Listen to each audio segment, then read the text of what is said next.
remember being in and out of hostels, and my life was just chaos.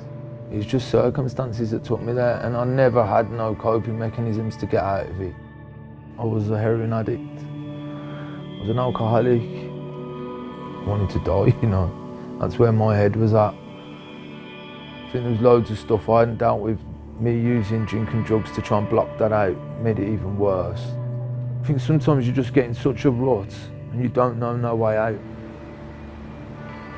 One day when I was out on outreach, that's how I met Paddy. There's this place in Birmingham City Centre, it's called the Food Run, so it's like where people come out and give food every single night of the week. And I think I was sat up there the one night, Colette approached me, and I got chatting to her, you know. He was on 2 sticks.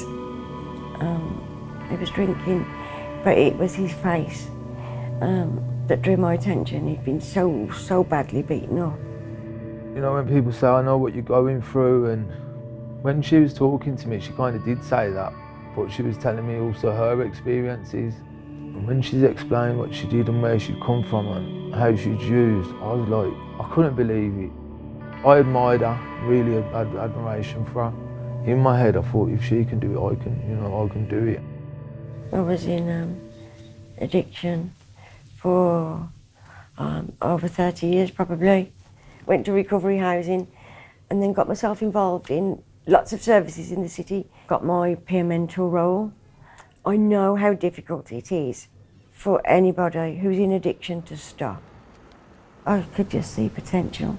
Every evening, as I was leaving work, I used to pop by. I got him in, I'd say 4 months. But that was every day for 4 months. Yeah, he wasn't easy. The first thing I needed to do for Paddy was get him into temporary accommodation. After that, I referred him to the drug services, but he'd been in drug services for years. But because I was supporting him, we'd done it slightly different and I encouraged him. Voluntary work was opened up to me by Colette. What I got from it, mentally, I gained so much. Spoke to the line manager about jobs coming up, and she told me when a job was coming up, and I said, what do you think? Do you think I should go for it? Do you think I'll have a chance? And she gone, of course. Went for the job and I got it. Life on the street, and to live it and still be alive today, that's resilience. And then he brought his resilience into work. As a peer mentor, it's great knowing all that stuff and learning all the stuff, but then having lived experience, it's common sense living on the street and how to help people, which a normal support worker ain't going to have. I feel a sense of pride when I see him working with other clients. I never knew that I had it in me. It's only Colette who had faith in me. She used to say, you could do this, you could do it. I promise you, you know, she used to put that into me.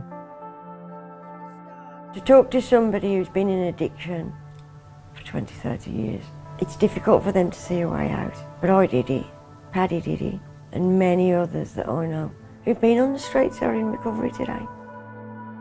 Peer mentors are good stuff up here, so they're really good. You know, they take someone from the start of their journey and they'll normally be there to the end of it.